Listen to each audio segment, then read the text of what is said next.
Hello दोस्तों, आपका स्वागत है मेरे channel horror stories for you में। तो वीडियो को लाइक करिए, चैनल को सब्सक्राइब करिए और चलिए सुनते हैं आज की पहली कहानी। मेरा नाम मनोज है।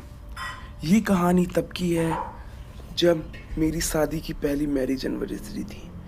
आज मेरी शादी को तो 10 साल हो गए हैं, लेकिन ये कहानी तब की है जब मेरी शादी की पहली एनिवर्सरी थी। मेरा एक छोटा सा बेटा भी है, 6 साल का, जिसका नाम आदित्य है। तो चलिए सुनाता हूँ। उस दिन मेरी शादी की पहली एनिवर्सरी थी। मैंने अपने सारे दोस्तों को बुलाया था। मेरी एनिवर्सरी की पार्टी एक मैरिज लॉन में थी। उस लॉन का रास्ता एक जंगल से होते हुए गुजरता था। उस लॉन से थोड़ा ही पहले एक कब्रिस्तान भी था। तो हम लोग सुबह निकल गए थे, लेकिन वहाँ पहुँचते पहुँचते हमें शाम के 7 साढ़े 7 बज चुके थे। पार्टी शाम को होने वाली थी, इसलिए हम लोग थोड़ा लेट ही निकले थे। रास्ते में जब हम कब्रिस्तान के पास पहुँचे तभी पापा को कुछ याद आया।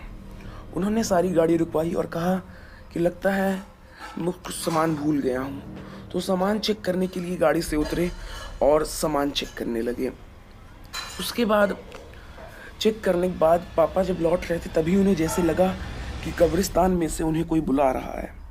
तो पापा ने मुझे और मेरे दोस्तों को बुलाया और कहा कि देखो उस कब्रिस्तान में कोई है तो नहीं जो हमें बुला रहा हो। तो हम और मेरे दोस्त गए, लेकिन वहाँ कोई नहीं था।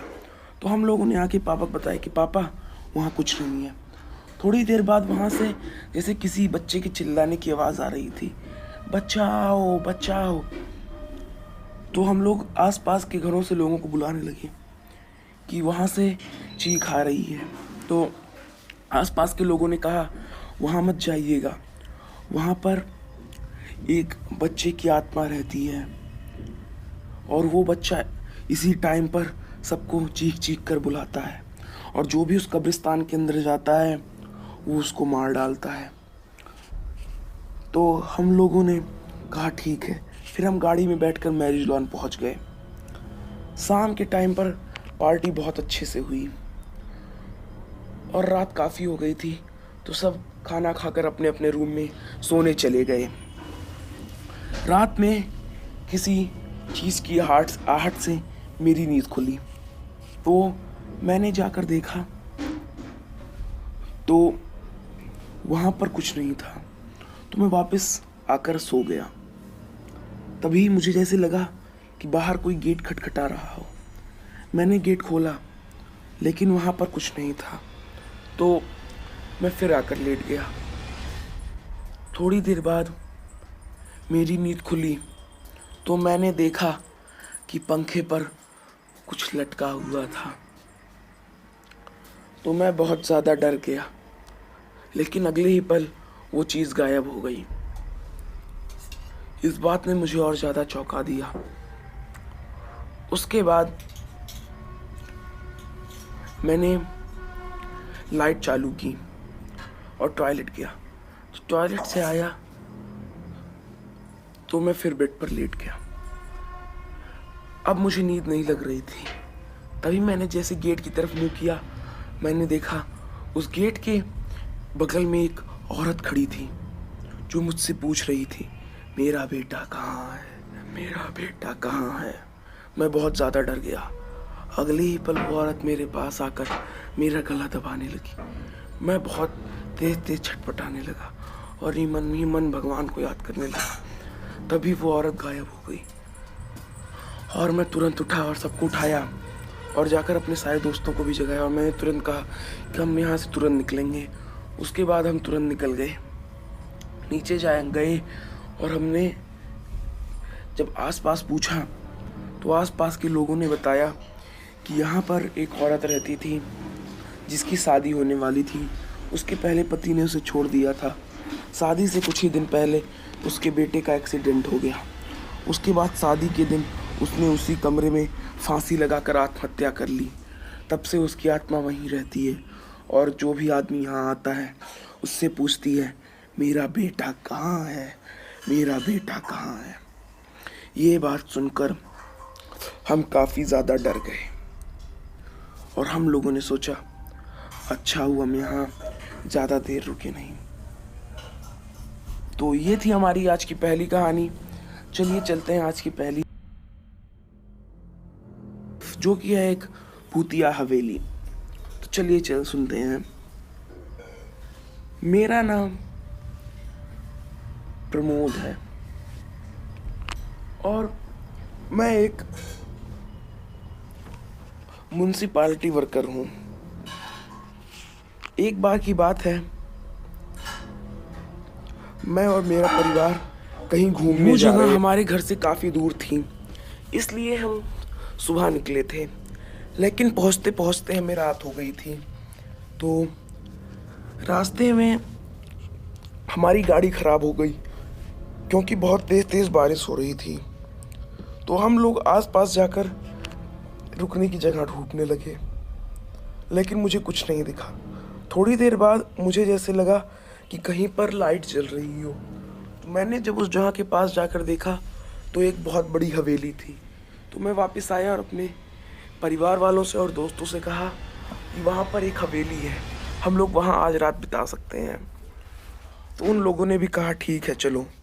तो हम लोग उस हवेली के पास पहुँच गए। उस हवेली के आगे एक चौकीदार बैठा था। तो हमने उस चौकीदार को सारी बात बताई और पूछा कि क्या हम आज रात के लिए इस हवेली में रुक सकते हैं। तो उस चौकीदार ने कहा ठीक है रुक जाइए। तो हम लोग उस जगह पर रुक गए।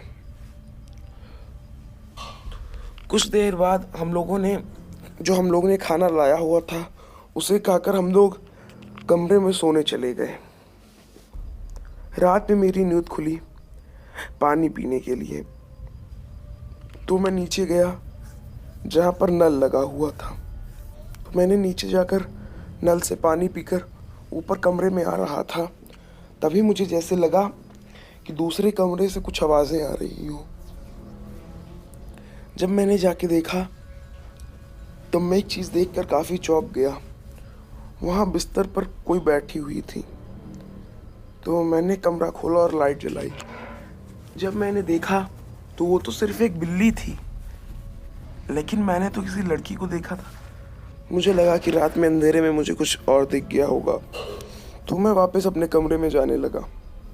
जब मैं लौट रहा था तभी मुझे जैसे लगा कि मेरे पीछे से कुछ गुजरा हो। मैं तुरंत पीछे की तरफ मुड़ा, लेकिन वहाँ कुछ नहीं था।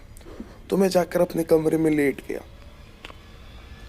तभी जैसे मेरी आँख तुरंत लग गई। थोड़ी देर बाद मुझे जैसे लगा कि मेरा कंबल कोई खींच रहा है। जब मैंने उस तरफ देखा तो मेरा कंबल नीचे जा चुका था। तो मैंने कंबल को खींचकर फिर से ओढ़ लिया। तभी मुझे जैसे लगा कि तख्त के नीचे से किसी हाथ ने मुझे पकड़ लिया हो। मैं हिल नहीं पा रहा था। तैसे ही तख्त के नीचे से एक सर निकला। उसको देखकर मेरी तो तुरंत चीख निकल गई, लेकिन जैसे मैं कुछ चिल्ला ही नहीं पा रहा हूँ। मैं चिल्ला तो रहा था लेकिन मेरी आवाज़ ही नहीं निकल रही थी। मुझे समझ नहीं आ रहा था मैं क्या करूँ। और मैं तुरंत मन ही मन भगवान को याद करने लगा। तभी जैसे लगा हो वो चीज़ कहीं गायब हो गई। मैं उठा और तुरंत जाकर बाथरूम में जाकर मुंह धुला। तभी मुझे दिखा कि मेरे शीशे में मेरे पीछे कोई खड़ा था। मैंने तुरंत बाथरूम का गेट खोला और भागा और सबको उठाया और मैंने उठा के कहा जल्दी चलिए यहाँ से। उन्होंने पूछा क्या हुआ क्या हुआ। मैंने कहा अभी नहीं बता सकता हूँ, अभी आप जल्दी से चलिए। तो उन लोगों ने कहा ठीक है। तो हम लोगों ने जल्दी से वहाँ निकला। उन्होंने कहा सामान तो ले लें। मैंने कहा सामान वामान छोड़िए और यहाँ से चलिए। उसके बाद हम लोग तुरंत गाड़ी में बैठ गए। तभी वो हम लोगों के पीछे आने लगी। बाकी सब भी ये चीज़ देखकर बहुत डर गए। हम लोगों ने गाड़ी के पास तुरंत जाकर गाड़ी बंद कर ली और भगवान का नाम लेने लगे।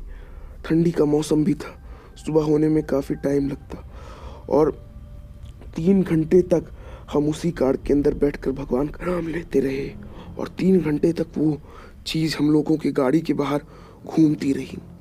हम ही जानते हैं कि हमने वो 3 घंटे सुबह कैसे 6 बजे गुजारे। आसपास से गाड़ियाँ आना शुरू हो गई, तो हमने एक गाड़ी रुकवाकर उनसे मदद मांगी और अपनी गाड़ी को कुछ दूर तक ढकेलवा के एक मैकेनिक की दुकान तक जाके गाड़ी बनने के बाद जब हमने आसपास गांव वालों से पूछा कि यहाँ पर क्या था, तो उन्होंने बताया कि इस जगह पर एक परिवार रहता था।